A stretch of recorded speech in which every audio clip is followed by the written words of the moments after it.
Live mula sa GMA Network Center, 20 taon nang nakatutok. 24 oras.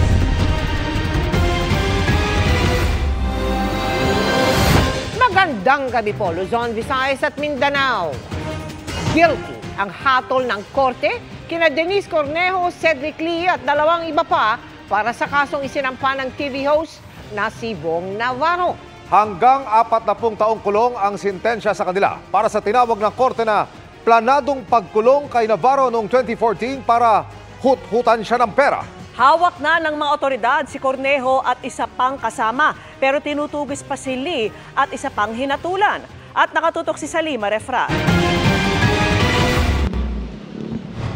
Nakaposas at hindi na nakapagbigay ng pahayag ng inilabas sa mga pulis sa Taguig Regional Trial Court ang model na si Denise Cornejo.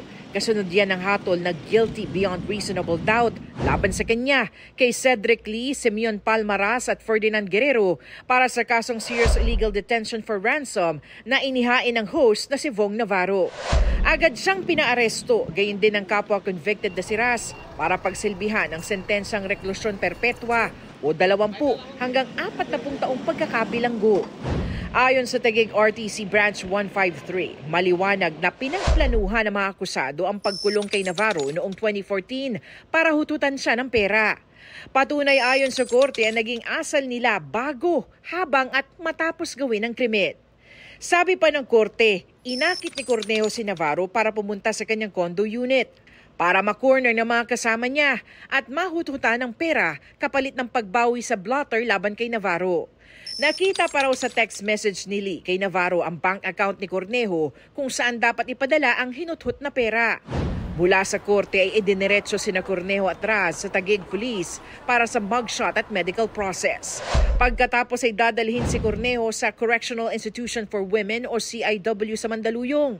Si Raz naman sa Bilibid sa Muntinlupa. Kanselado na ang piyansa ng 4. Hindi pinagbigyan ng hiling nilang ma-extend ang bail dahil guilty beyond reasonable doubt ang hatol laban sa kanila. Iniutos din ng korte na isyuhan ng arrest warrant sina Lee at Guerrero na hindi dumalo sa promulgation kanina. 2014 pa may active hold departure order laban kay Lee. Nasa immigration lookout bulletin rin ang pangalan nila ni Guerrero. Nakakating na rin po sa kaalaman ni Ginoong Lee at ni Ginoong Guerrero na nag-issue po ng warrant of arrest po ang korte. So it will be in their best interest na mag-voluntary surrender na lang po sila. We are very confident that they will be able to do their job, which is to locate the remaining accused who are now at large. Inutusan rin ng korte ang 4 na nahatulan na bayaran si Navarro ng kabuang 300,000 pesos. Ang mga hakbang noon ng kampo ni Cornejo at Lee ay kadikit naman ng alegasyon ni Cornejo laban kay Navarro na nauwi sa kasong rape at acts of lasciviousness na dinismiss na sa DOJ pero binuhay ng Court of Appeals.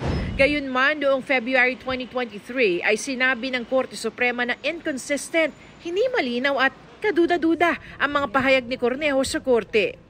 Ang Supreme Court na mismo ang nagsabi na walang nangyari, walang ebidensya to show that Mr. Bong Navarro committed any crime which would have justified his being detained. So sinabi rin ng korte na the fact of detention is clear. Malinaw rin dun sa korte na si Mr. Bong Navarro ay nagsustain ng serious physical injuries. Inaasahan na ng kampo ni Navarro na aapila ang kampo ng 4 na nahatulan na patuloy naming kinukuhanan ng panig. Para sa GMA Integrated News, Salima Refra, nakatutok 24 oras. 10 taong gumulong ang kasong isinampa ng TV host na si Bong Navarro laban kina Denise Cornejo at Cedric Lee na nagugat matapos umanong bugbugin at kikilan si Navarro ng grupo ni Lee. Ang balik tanaw sa isang dekadang legal dispute ng 2 panig sa pagtutok ni Mariz Umali. Sa kuha ng CCTV video noong gabi ng January 22, 2014, makikitang pumasok ang aktor na si Bong Navarro sa lobby ng isang condominium sa Taguig City pasado alas 10 ng gabi, bit-bit ang isang paper bag. Sa video na kuha sa loob ng elevator, makikitang lumabas si Navarro sa palapag ng kondo, kung nasaan ang unit ni Denise Cornejo. Wala pang 1 minuto, sumakay si Cornejo sa elevator at dumiretso sa ground floor. 10:41 p.m., unang dumating sa condo si Cedric Lee at bumaba sa floor kung nasaan ang unit ni Cornejo. At magkakasunod na dumating ang mga kasamahan ni Cedric, kabilang ang kanyang kapatid na si Bernice Lee. Matapos ang mahigit 30 minuto, ibinaba ng grupo si Navarro mula sa condo unit na tila nakagapos ang mga kamay. Nakapalibot kay Navarro ang grupo ni Cornejo at Lee. Nakuhaan din ng CCTV ang paglabas nila ng kondo kasama si Navarro. Kasunod nito, nagdemandahan sina Navarro at Cornejo. 6 na araw matapos ang insidente, nagsampa ng reklamo ang NBI sa DOJ laban kina Cornejo, Lee at 5 iba pa kaugnay ng pananakit kay Navarro. Batay sa salaysay ng aktor, binugbog at pinagbantaan siya ng grupo ni Lee sa loob ng kondo ni Cornejo at nang isakay sa van ay hiningan ng pera kapalit daw ng kanyang kalayaan. Sabi naman ng grupo ni Lee, dinetain nila ang aktor bilang citizen's arrest dahil sa umano'y panggagahasa ni Navarro kay Cornejo. April 4, 2014, kinasuhan sina Cornejo, Lee at 5 iba pa ng serious illegal detention for ransom. Na-dismiss ang kaso laban kay Bernice Lee at isa pang akusado. April 26, inaresto sina Lee at Raz sa Samar. Matapos ang mahigit 1 linggo, voluntaryong sumuko si Cornejo. September 2014, pansamantalang nakalaya ang mga akusado matapos payagang makapagpiyansa ng tig-1 milyong piso. October 2022, ibinasura ng Court of Appeals ang motion to dismiss ng panig ni Lee. 10 taon matapos ang insidente sa condo sa Taguig, hinatulang guilty sina Cornejo, Lee at 2 iba pa para sa kasong serious illegal detention for ransom. Para sa GMA Integrated News, Mariz Umali Naktutok, 24 Oras. Naging emosyonal si Vong Navarro nang magbigay ng pahayag matapos mahatulang guilty sina Cedric Lee, Denise Cornejo at 2 iba pang sangkot sa kanyang isinampang kasong serious illegal detention. Sa programa niyang It's Showtime, magpasalamat ang aktor sa lahat ng sumuporta sa kanya sa pinagdaanang pagsubok, lalo na ang kanyang may bahay na si Tanya. Showtime family, maraming salamat kasi hinahabaan niyo yung pasensya niyo. Kasi minsan lutang ako. Roller coaster pinagdaanan ko, ang hirap explain, pero minsan sabaw ako dito eh. Pero nandiyan kayo, kahit yung mga bitaw ko, mga hirit ko, sablay, papuntang norte, papuntang south. Di ko alam, pero nandiyan kayo to support me. Dahil alam kong mahal na mahal niyo ako. And of course, kay Tanya, nako, marami akong pagkukulang sa'yo, pero hindi mo ko iniwan. Marami akong kasalanan, pero nandiyan ka pa rin. Ayaw mong bumawi ako sa'yo. Sa abot ng aking makakaya. Hanggang sa huling sandali ng buhay ko. Mahal na mahal kita. Salamat. Tataas pa po ang singil sa kuryente sa gitna ng mataas na demand kahit pa may hakbang ng ikinasa sa presyuhan nito kung may red alert. Kaya pakiusap ng Energy Regulatory Commission sa mga distribution utility tulad po ng Meralco, utay-utayin ang dagdag singil. Nakatutok si Sandra Aguinaldo. May kukunan sana na. Mula 1,800 pesos na electric bill ni Rose noong Enero, naging higit 3,000 pesos nitong Marso at sumipa sa higit 4,000 pesos nitong Abril. Yung pangkonsumo namin, nabawasan na pagkain, saka bayarin sa lahat. Iniinano namin na hati-hati namin para lang dyan nga maano namin yung kuryente. Pero hindi dyan natatapos ang kalbaryo ni Rose at maraming Pilipino. Nitong Abril, ilang ulit nagdeklara ng yellow at red alert sa Luzon, Visayas at Mindanao ang National Grid Corporation of the Philippines dahil sa pagdipis ng supply ng kuryente. Ang pagtaas ng demand sa kuryente nasabayan daw ng pagpalya ng ilang planta. Expected naman na wala yung mga large hydros natin. Ang hindi natin inasahan, pati yung mga coal and natural gas ay biglang nawala. No?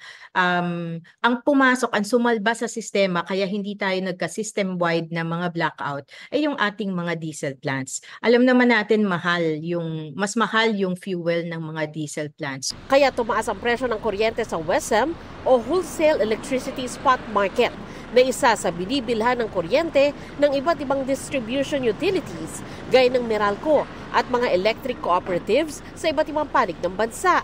Kaya ayon sa Energy Regulatory Commission o ERC, mararamdaman ito sa ating paparating na electric bill. Merong pagtaas. Hindi pa lang natin ma-estimate ngayon kung gaano kataas kasi po iba-iba yung presyo ng ating 141 distribution utilities in the country. Ang kailangan, siguro ang babantayan nga yung pagtaas ng mga meron tayong mga utilities na fully exposed to WESM, 100%. Ang WESM ay nagsisilbing daan para sa trading ng kuryente sa pagitan ng buyer at seller. Kapag mataas ang supply, bumababa ang presyo ng kuryente at kapag manipis ang supply, nagmamahal ito.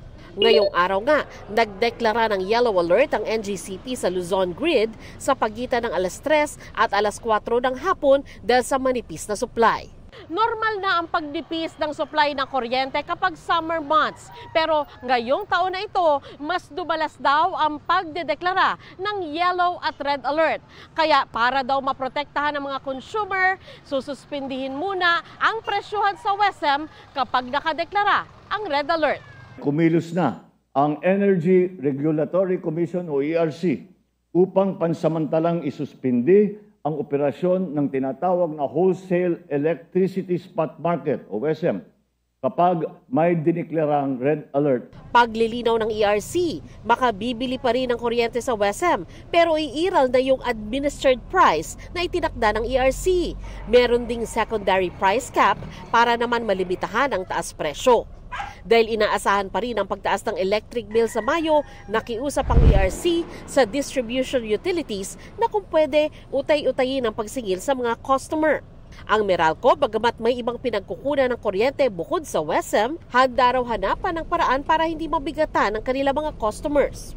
Yung prior supply month, which is April, yan ang may impact doon sa magiging bills for May. Historically, kapag merong biglang sudden surge in the price of electricity, we have always been proactive in seeking ways na makusyon natin o kahit paano ma-manage natin yung impact. Sakali man magkaroon ng significant rate adjustments. Aminado ang ERC at Meralco na panandali ang solusyon lamang ito. Ang kailangan daw ay dagdagan ang supply ng kuryente sa bansa para mapababa ang presyo. Para sa GMA Integrated News, Sandra Aguinaldo, nakatutok, 24 oras.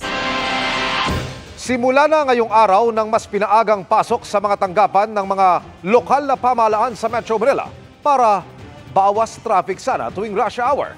Nakatutok si Dano Tingkungko. Kung noon halos wala pang tao alas 7 ng umaga, kanina, abala na ang ilan sa Manila City Hall. Unang araw kasi ito ng pinaagang oras ng pasok at uwi ng mga empleyado ng lokal na pamahalaan sa Metro Manila. Ang misyon, hindi na pasabayin sa rush hour ang karamihan sa mahigit 100,000 kawani para makabawas sa traffic. 4 p.m. naman, imbes na 5 p.m. ang kanilang uwian. Pag alas 5 ka alis, matraffic, mahirap sumakay, ganun. Di ba pa isa makakarating ka sa bahay, mga alas 8 na. Ngayon itatry namin ng 7 to 4 kung okay lang o ano. Iwas traffic, tsaka madali ka makauwi. Kasi 7 to 4 eh. Cavite pa po kasi ako nanggagaling eh. Sa karanasan ko naman, okay naman dahil maaga pasok, lalo ng pag mainit. Ganito ang sitwasyon pagpatak nga ng alas 4 ng hapon. Sa San Juan City Hall, marami ang nagmamadali lang mag-log out para hindi abutan ng rush hour sa pag-uwi. Pinag-aaralan ng Metro Manila Council o MMC at MMDA ang epekto ng bagong schedule sa traffic. Hindi lang kasi mga kawani ang inaasahang mababawas sa rush hour. Kapag ang mga City Hall po ay nagbubukas ng 7 a.m., ibig sabihin yan, yung mga magtatransact sa City Hall ay mas maaga rin pupunta sa aming mga tanggapan upang makipag-transaksyon sa anumang kailangan nilang serbisyo, makakabawas din yan sa mga sasabay pa doon sa rush hour. Pero sabi rin mismo ng MMC, hanggang alas 5 pa rin ng hapon ang mga mahalagang serbisyo na tatauhan ng skeletal workforce. Depende sa LGU kung anong mga serbisyo yan. Anong mga vital offices na kinakailangan, meron pa rin tayong skeletal force. Yung ating Business Permits and Licensing Office. Ganon din po sa ating Treasury Department, yung mga magbabayad ng buwis, ng real property tax, assessor's office, yung mga magpapa-assess ng kanilang mga lupa, ang ating City Health Office. Para sa GMA Integrated News, Dano Tingkungko, Nakatutok, 24 Oras. Mariing hiningi ng Pilipinas sa China na agad nang lisanin ng Bao de Masinloc o Panatag Shoal, pati ang mga lugar na malapit dito. Pinarating yan ng Department of Foreign Affairs nang ipatawag ang Deputy Chief of Mission ng Chinese Embassy sa Manila na si Zhou Ziyo sa isang pahayag. Sinabi ng DFA na ipinrotesta nito ang mga agresibong aksyon ng China Coast Guard at Chinese militia o Chinese Maritime Militia vessels noong isang araw habang papunta ng Panatag Shoal ang mga barko ng Pilipinas. Ipinarating ng DFA na dahil sa pangaharas, pagbangga at paggamit ng water cannon sa mga barko ng Philippine Coast Guard at Bureau of Fisheries and Aquatic Resources. Nagtamo ng sira ang mga ito. Mula nang maupo sa pwesto si Pangulong Bongbong Marcos, umabot na sa 153 ang inihaing diplomatic protest ng Pilipinas laban sa China. Pagtira sa malalayong target na nasa dagat ang pinagsanayan ngayong araw sa balikatan exercises. Ang gamit isang bagong rocket system ng Amerika. At mula po sa Quezon, Palawan, nakatutok live si Ian Cruz. Ian. Yes, Vicky, sa isinasagawang balikatan exercise ngayong araw ay nakafocus sila sa mga target sa dagat. Dito rin nakita ang pagpapaputok ng makabagong artillery ng Amerika.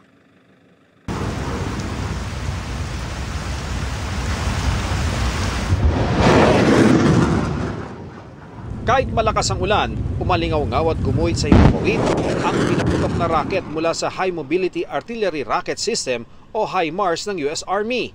Isinagawa ito sa Kampong Ulay, isang barangay sa gilid ng West Philippine Sea dito sa Rizal, Palawan bilang bahagi ng pagsasanay ng mga sundalong Pilipino at Amerikano. Ang HIMARS ang unang tumira sa kunwari papalapit na kalaban na nooy nasa West Philippine Sea. Sunod na maririnig ang putok naman ng 105mm howitzer ng Philippine Marines. Para naman ito sa mas malapit na target sa dagat. Nakita naman ang maraming ilaw sa himpapawid. Ito ang Star Cluster na pinapuputok ng mga sundalong Pilipino at Amerikano para makita ang kalaban. Kanina nung napakalayo pa ng mga kalaban na narito sa bahagi ng West Philippine Sea, yung HIMARS muna ang tumira sa mga kalaban. Kasunod nito yung 105 howitzer ng Philippine Marine Corps. Pero kapag dikita na ang laban, ang bumabakbak sa ngayon ay yung ground troops sa mga sundalong Pilipino at Amerikano na nakatago dito sa mga halaman at damuhan sa gilid ng beach. Bukod sa mga machine gun, rifles, grenade at rocket launcher, kasama rin sa aksyon ng isang tangke para gapiin ang kalaban. Ilang bangka na nagsilbing target sa dagat ang napuruhan. We are simulating a threat coming from the seas to our shorelines. And so we are using our multi-domain capabilities to defend our sovereignty. And for our HIMARS, what we do is we work as a close part of that combined joint task force to really look at a potential adversary as we look at protecting the sovereignty here. Ang dalawang hovercraft na ito galing sa isang US Navy ship na nakahinto sa West Philippine Sea. Mula sa dagat, diretso sa pampang ng Kampong Ulay ang amphibious vehicle. Lula nito ang dalawang HIMARS o High Mobility Artillery Rocket System. In order to get the HIMARS down here, we flew them down from Luzon into Palawan, got off the aircraft, put it on a ship via LCAC, moved it down the coast off of the LCAC, and then here on the beach. Sa nakitang performance kanina ng HIMARS, mainam daw na magkaroon nito ang bansa para higit na pagtibayin ang ating external defense. Any new equipment will be beneficial to the armed forces, not only for the Marines. We also welcome those kind of hardware.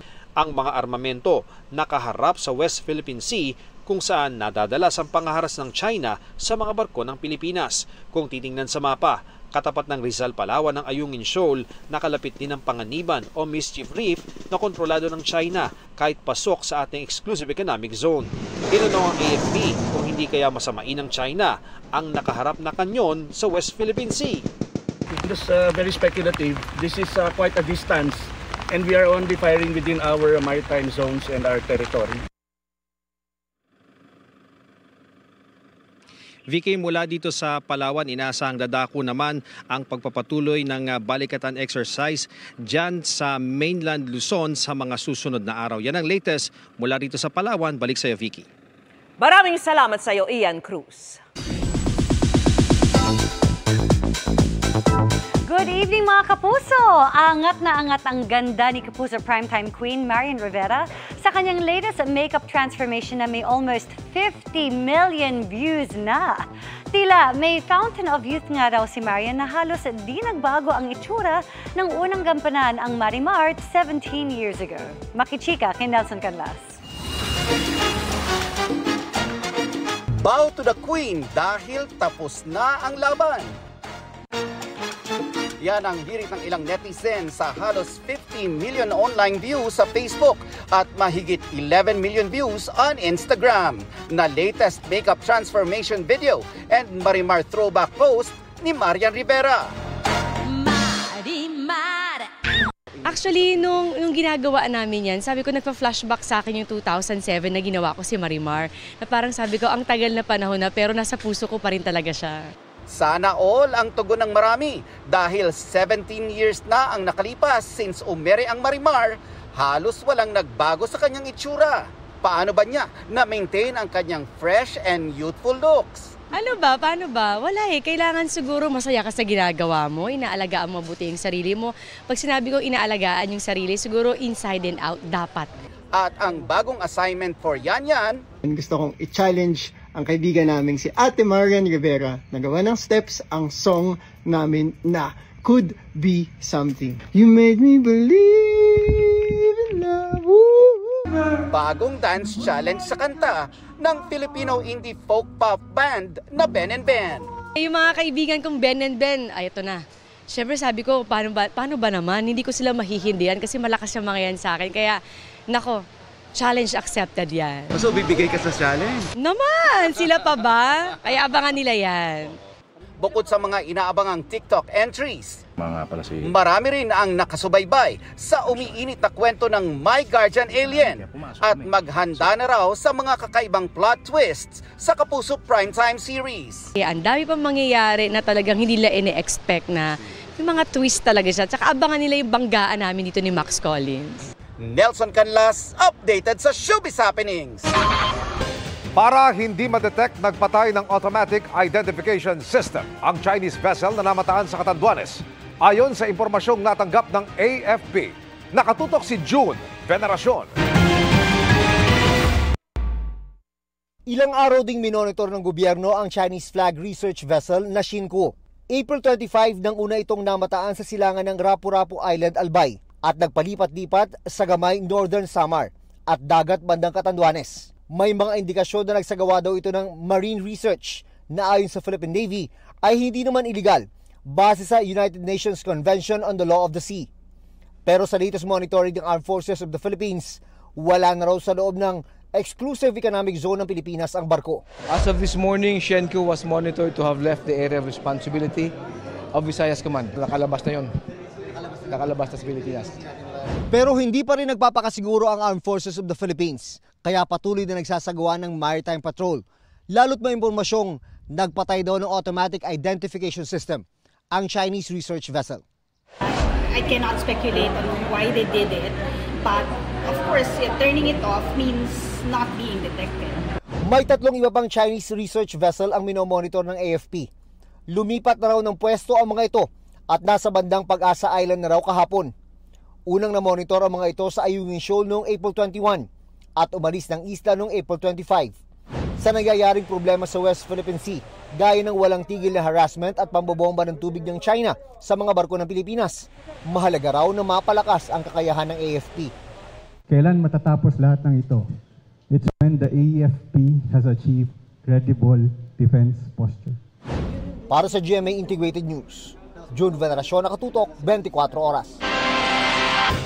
Kumpara kahapon, lalo pang mabigat ang traffic sa bahagi ng EDSA na may kinukumpuning flyover ngayong hindi na holiday. Kaya bukas, may mga sasakyan ng ipagbabawal sa service road ng EDSA Kamuning. Kamustahin natin ang traffic doon sa live na pagtutok ni Joseph Monong. Joseph?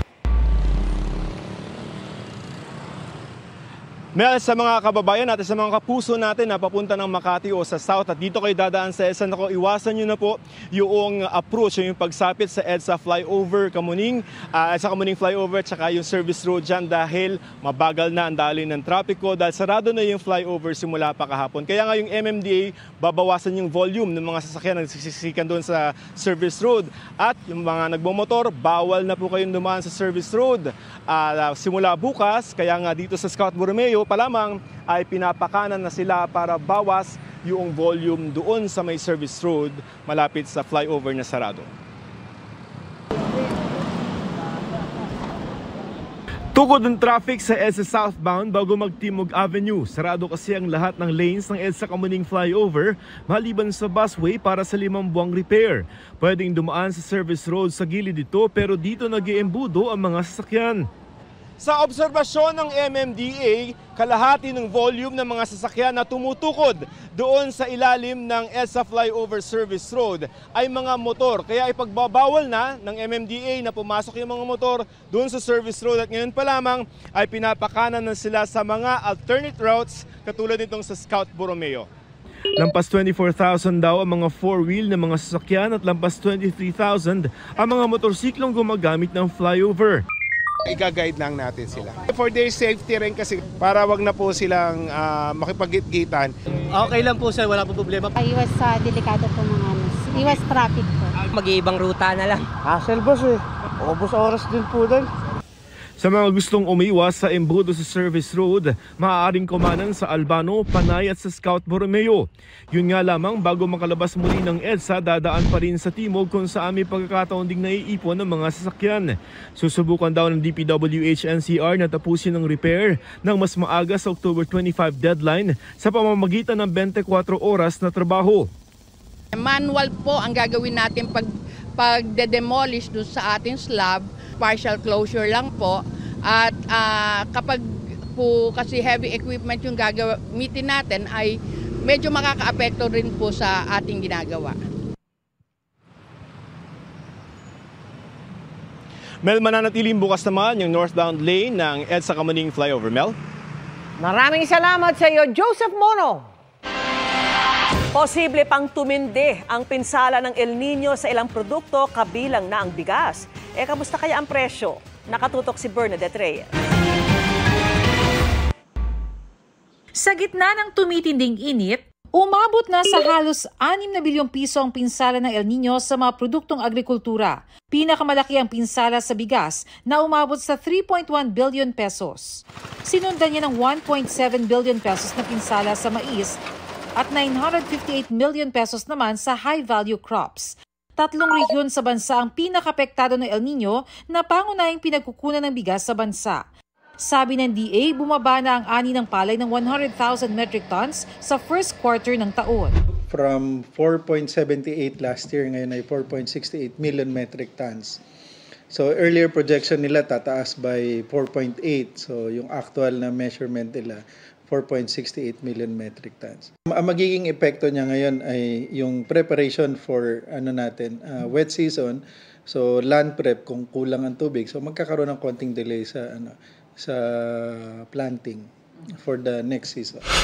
Ayon sa Federation of Free Farmers Cooperative, samahan ng mga magsasaka sa bansa, mas matindi pa ang maaaring epekto ng El Nino ngayong second quarter ng taon. Yung tinamaan ng drought during the production season in the first quarter, aanihin siya ng second quarter, particularly April and May, yun ang magkakaroon ng water stress. No? Kukulangin siya ng tubig and yung output niyan mas mababa.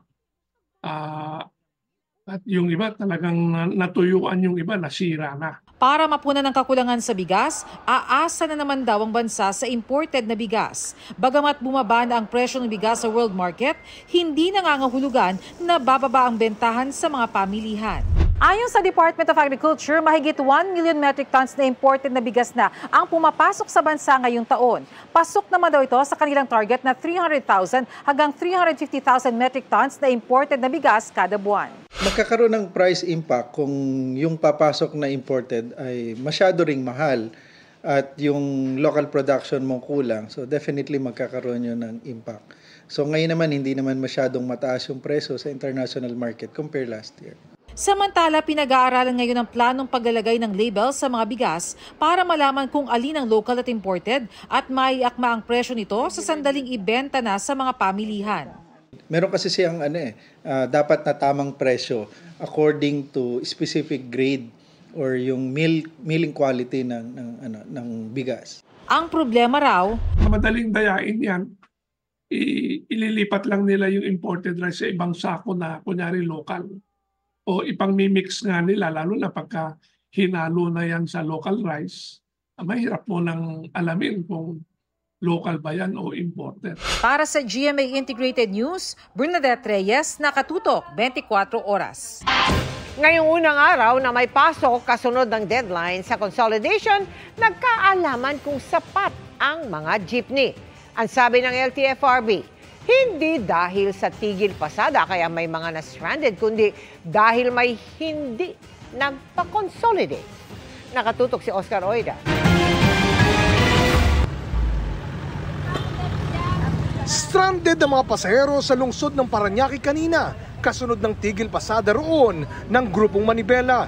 Ayon sa Manibela, daan-daang jeepney ng kanilang Parañaque chapter ang hindi bumiyahe bilang pagtutol pa rin sa PUV Modernization Program. Para makita nila ang kakulangan ng sasakyan. Kawawa ang mga commuters. Kita nyo naman dito ang mga pasahero tambak. Apektado rin ang nasa 200 pasahero sa nagtahan sa Maynila alas 8 pa lang ng umaga. Dahil din sa hindi pagbiyahe ng mga miyembro ng Paco Rotonda nagtahan Santa Mesa Jeepney Operator and Drivers Association. Agad naman nagpadala ng mga rescue vehicle sa lugar ang Manila LGU para maisakay ang mga apektadong pasahero. Pahirapan ding makasakay sa gitna ng tirik na araw ang mga pasahero sa Caruncho Avenue sa Pasig. Mahirap po ngayon. Kukunti lang yung nagmamasada. Tapos hindi pa yung ibang jeep, hindi pa nagpapasakay. Bukod sa kabi-kabilang tigil pasada, Laban! Laban! Laban! Laban! Nagkasa rin ng kilos protesta ang grupong Manibela. Patunay raw ito ayon sa Manibela na hindi sasapat ang ayon sa LTFRB ay nasa 80% ng na-consolidate na mga pampasaherong jeep.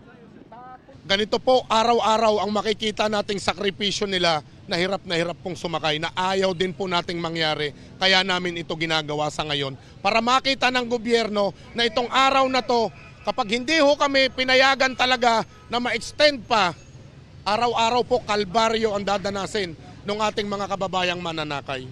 Ayon sa LTFRB, kung may lugar mang naging pahirapan ang paghahanap ng masasakyan, hindi raw ito bunsod ng tigil pasada. Yung mga hindi na bumiyahe doon, hindi na po lumabas at nagpasada dahil po hindi po sila sumama sa consolidation. Hindi po dahil sa tigil pasada. Yan po yung mga short distance routes na hindi kaagad na-anticipate ng LTFRB, nakakapusin po yung mga jeep. So immediately this afternoon, nag-dispatch na po kami ng mga rescue jeeps on those areas. Para sa GMA Integrated News, Oscar Oida, nakatutok 24 oras. Hindi babawasan ang alokasyon para sa tubig gripo ng Metro Manila at mga kalapit na probinsya mula Angat Dam ngayong Mayo. Pinagbigyan ng National Water Resources Board o NWRB ang hiling ng Metropolitan Water Works and Sewerage System o NWSS na yan para maiwasan ang service interruption. Dahil dyan nananatili sa 50 cubic meters o mahigit 4 na bilyong litrong tubig kada araw ang alokasyon sa MWSS ngayong buwan. Sa pinakahuling datos ng Pag-asa ngayong araw, nasa 187.13 meters ang level ng Angat Dam, malayo sa 160-meter critical level. Sa kabila niyan, nagpapahina pa rin ng daloy ng tubig gripo ang MWSS para makatipid sa tubig.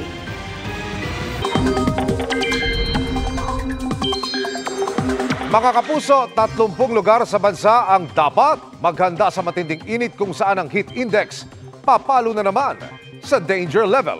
Hindi yan nalalayo sa naranasan ngayong araw. Sa Dagupan, Pangasinan at Apari, Cagayan, pinakamainit na umabot sa 48 degrees Celsius, 46 degrees Celsius. Sa Rocas, Capiz at 45 degrees Celsius naman sa Ilocos Norte.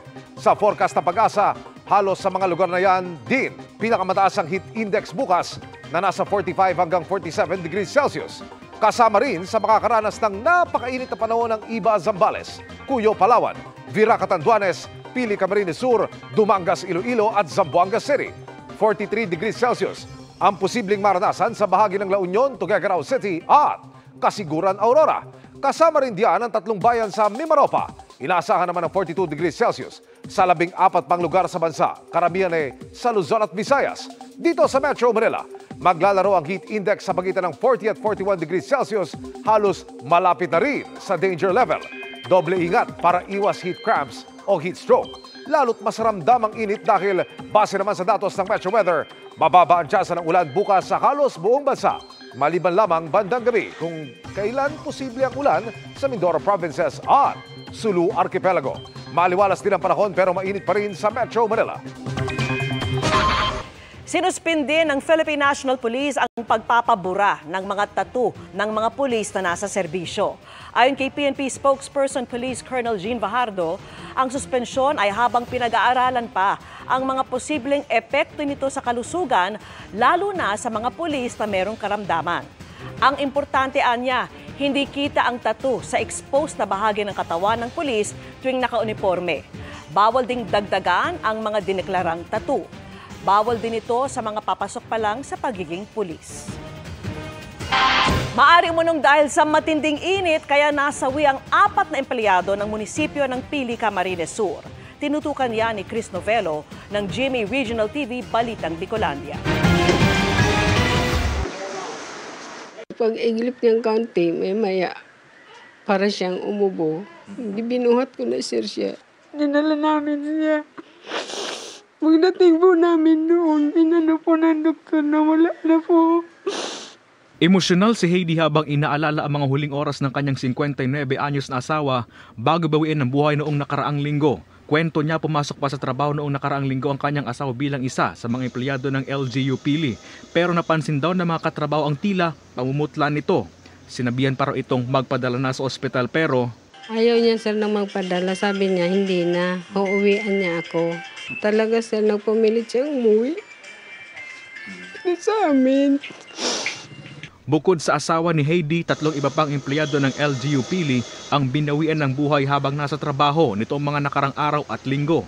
Ayon sa LGU, mga job order employees sila na nasa 40 hanggang 50 anyos at naka-assign sa Engineering, Public Safety Office at Market Guard. Actually, pinapakuha ko ang death certificate kaniyo.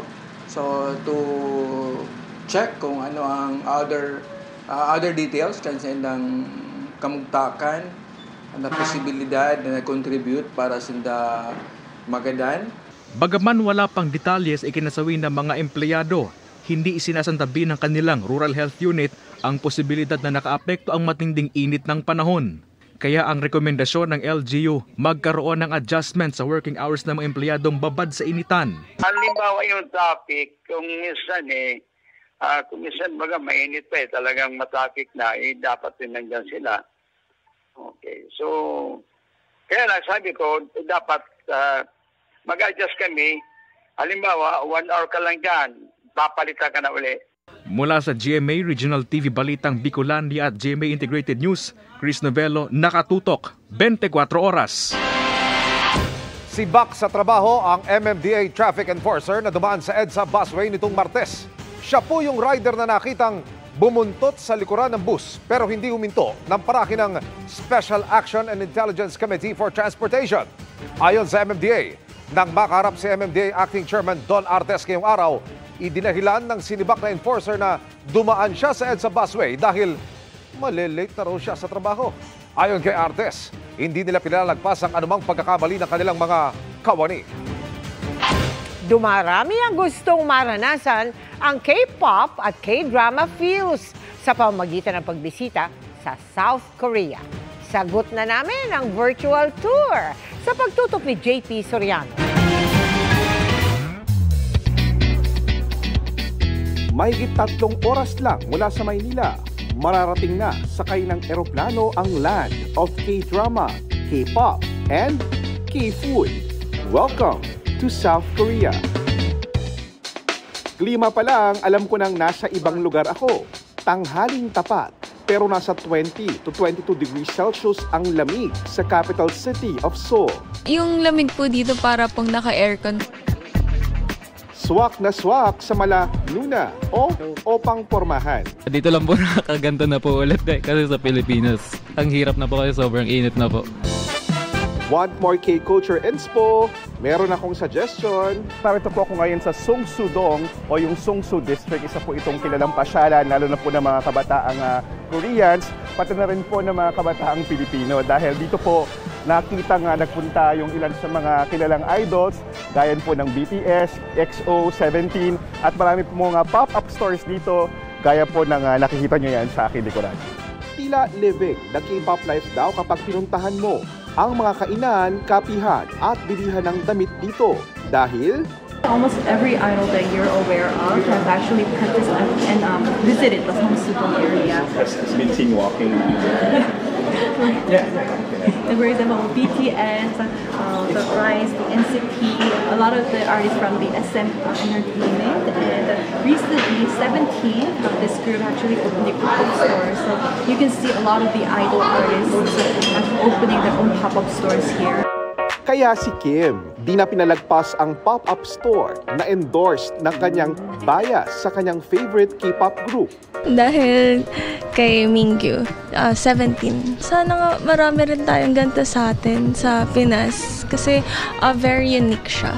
Fun siya kasi may mga activities na ginagawa. Patok ngayon ang pop-up stores dahil sa madaling itayo kumpara sa kung uupa ng matagalan sa isang mall. Suportado pa yan ng kanilang gobyerno. Because pop-up is a short period of time and then you invite all people making high revenue and then pay high rent and then go. Easy to market din gamit ang social media at mga gimmick na patok sa Gen Z. Ang pop-up store na ito may instant market dahil may museum na inspired ng set ng hit K-drama na Reply 1988. Matapos ang pasyal, pwedeng magpagawa ng instant Korean noodles. Kain tayo ng ramen. Harap. Harap. Yung anghang hindi agad lumalabas. Pagkatapos, mag-chill naman sa Seoul Forest habang minamasdan ang sunset. Dito makikita ang BTS bench na ipinuwesto ng mga army para sa isa sa pinakamatagumpay na South Korean boy band sa buong mundo. But wait, there's more! Dahil sa mga susunod na araw, bibisita rin tayo sa mga location ng shoot ng iba't ibang hit K-dramas tulad ng Queen of Tears.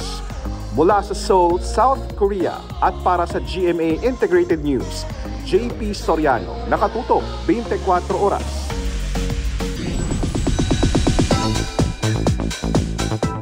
Mabilis na chikahan tayo para updated sa showbiz happenings. The Josa meets the Guapos. Yan ang memorable April experience ni It's Showtime host Ann Curtis nang makasama sa isang elevator ride ang two members ng Enhypen na sina Jake at Sunghoon. Hirit ng filler engines kay Ann, sana all may elevator buddies. Nagkita na muli sina Sparkle Beauty Queen Michelle D at ang oldest mambabatok na si Apo Wang-od. Hindi na pinalampas ni MMD na magpatattoo. Matatanda ang inspired kay Wang-od ang well-applauded gown ni Michelle sa Miss Universe competition. Another memory to treasure ang hatid ng K-pop boy group na Treasure sa kanilang pagbabalik sa bansa. Nandito na ang K-Idols para sa kanilang concert sa Sabado. Wala, pero may hint of drama ang Three Sisters and a Jowa episode ng Regal Studio Presents this week. Bibida dyan ang sparkle star na si John Clifford. Naniniwala ang isang maritime expert na hindi reaksyon sa balikatan exercises ang muling pang-water cannon at presensya ng research vessels ng China sa dagat ng Pilipinas. Tingin naman ng isang dating Supreme Court Justice, may kinalaman ito sa interes ng bansa sa langis sa West Philippine Sea. Nakatutok si Sandra Aguinaldo. Bukod sa mga barko ng China na mas agresibo na ang pambobomba ng tubig sa dalawang barko ng Pilipinas sa Bajo de Masinloc o Panatag Shoal, barko rin umano ng China ang mga namataang research vessel na nagbababa ng mga gamit sa Catanduanes bago naglayag pa Samar ayon sa Philippine Navy. Ilang Chinese Navy ship din ang umaaligid sa balikatan exercises sa Palawan. Inanunsyo rin ng China na sasailalim na sa sea trial ang Fujian, ang ikatlong aircraft carrier nito. Ayon sa isang maritime expert, may tila nais iparating ang China. Lahat ito pinapakita na confident sila na kaya nila talagang parang sakalin ng Pilipinas, no? And yet makalusot pa sila, no, na hindi aklas ang mundo, hindi masasabi na sila ay aggressor, hindi masasabi na they're engaging in acts of war. Bagamat kasabay ito ng balikatan, hindi raw masasabing reaksyon lang ito sa joint exercises ng Pilipinas, Amerika at ibang bansa, lalo't dati nang ginagawa ng China ang pangaharang sa supply vessels ng Pilipinas sa Ayungin Shoal at iba pa. Pinapakita nilang kaya nilang gawin ito kahit na mayroong balikatan. Dahil yung overall naman na intention nila talaga is whether or not there is balikatan, gagawin nila yan para nga ipasukuin ng Pilipinas. Para naman kay retired Supreme Court Justice Antonio Carpio, may kaugnayan ito sa interes ng Pilipinas na magsagawa ng oil and gas exploration sa West Philippine Sea. They're putting pressure on us on Ayungin Shoal, now on Scarborough Shoal, just to tell us don't get the gas to read back. But we should get the gas to read back. It's a matter of national survival. Nauna nang sinabi ng China na teritoryo nito ang Panatag Shoal kahit nasa loob ng exclusive economic zone ng Pilipinas at malapit lang sa Zambales. Banta o man sa soberenya ng China ang paglalayag ng Pilipinas doon kaya itinaboy ang barko ng Philippine Coast Guard at BFAR. Pero sunod-sunod ang pahayag ng suporta sa Pilipinas ng iba't ibang bansa, kabilang ang Japan, Germany, Australia, Canada at European Union. Tinawag ng Amerika na harassment ang pambobomba ng China. Kinundi na rin ito ng United Kingdom. Para sa GMA Integrated News, Sandra Aguinaldo, nakatutok 24 oras. Ikinagulat at ikinalungkot naman ang pamilya ni Denise Cornejo ang hatol ng korte laban sa modelo. Gayunman, kalmado pa rin nila itong tatanggapin ayon sa grand uncle ni Cornejo. Dagdag pa ni Rod Cornejo, nananatili pa rin ang hinahon at integridad ng kanilang pamilya. Nagtitiwala raw silang sa tamang panahon ay maitatama ng Diyos ang mga anyay pagkakamali. Bukod sa utos ng Pangulo na review sa minimum wage, mas mainam umanong gawin niyang urgent ang pagsasabatas ng aumento sa sahod ayon sa ilang senador. Sabi naman ng ilang kongresista, dapat walang masakripisyong negosyo. At nakatutok si Tina Pangribantere. Umaaray si Annie, hindi niya tunay na pangalan. Ang natatanggap niyang 610 pesos na arawang minimum wage, kinakaltasan pa ng 65 pesos ng kanyang manpower agency. Kulang po siya sa amin na nangungupahan lang and may mga may mga iba pang expenses. Ano ba dapat yung arawang sahod na yung komportable ka? Siguro po below 1,000, 800. Iniutos na ng Pangulo sa mga wage board ang napapanahong review sa mga minimum wage sa kanilang rehiyon, 60 araw bago ang anibersaryo ng huling aumento sa sahod. Bagamat suportado ng ilang senador, mas mainam daw kung maisabatas din ang panukalang 100 peso daily minimum wage nationwide. Ipinasa yan sa Senado pero hindi sa Kamara. Kaya hiling sa Pangulo ng mga senador, i-certify ito as urgent. Yan din ang hiling ng Makabayan Bloc para sa nakabinbin nitong panukala sa Kamara na 750 pesos na dagdag sahod nationwide across the board. Ito malapit sa sigmura ng manggagawa, hindi man lang niya ma-certify as urgent, isang perma lang niya ang kailangan para mangyari yan.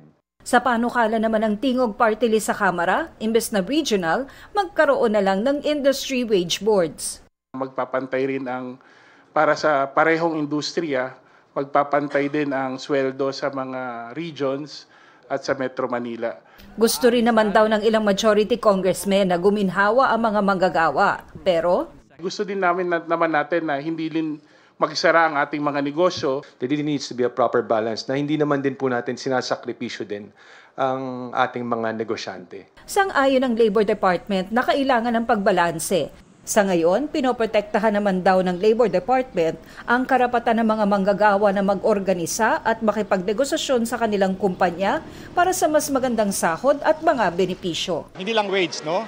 Pati mga existing benefits. Sa ganun, magkaroon po sila ng tinatawag na karapatan sa collective bargaining negotiations. Para sa GMA Integrated News, Tina Panganiban Perez, nakatutok, 24 oras. Nagsampa ng reklamong online libel si Bea Alonzo laban kina OG Diaz, Christopher Min at iba pa nilang co-host sa kanilang online show. Dahil dyan sa aniyay mali, mapanira at malisyosong impormasyong kanilang ipinakalat. Narito ang report ni Nelson Canlas. Naghain ng tatlong magkakahiwalay na reklamong online libel ang kapuso actress na si Bea Alonzo sa Quezon City Prosecutor's Office kanina. Inireklamo ng aktres ang mga showbiz columnist na sina OG Diaz at Christopher Min, pati ang co-host ng dalawa sa kani-kanilang mga online show at isang netizen na nagpanggap umano na malapit sa kanya. Sa complaint affidavit ng aktres, nakasaad na biktima siya ng mga mali, mapanira at malisyosong impormasyon na ikinalat-an niya ng tatlo. Kabilang dito ang anilay di tamang pagbabayad ng buwis ng aktres. Hindi nagpaunlak ng panayam si Bea matapos ang filing. For the record, this is the very first time that Bea is doing this. She has been in the industry for more than 20 years. And yes, she was greatly devastated. She was affected by all these defamatory statements thrown against her. She asserted her right to proceed with this filing of criminal cases against the individuals responsible for making all these damaging statements against her. Nagpadala ng text message ang GMA Integrated News sa mga respondent para kunin ang kanilang panig pero hindi pa sila tumutugon. Mula sa GMA Integrated News, Nelson Canlas, nakatutok 24 oras. And that's my chika this Thursday night. Ako po si Iya Arellano. Miss Mel, Miss Vicky, Emil. Thank you, Iya.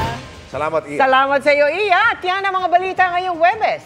Ako po si Mel Tiangco. Ako naman po si Vicky Morales para sa mas malaking misyon. Para sa mas malawak na paglilingkod sa bayan, ako po si Emil Sumangyo. Mula sa GMA Integrated News, ang News Authority ng Pilipino. Nakatuto kami 24 oras.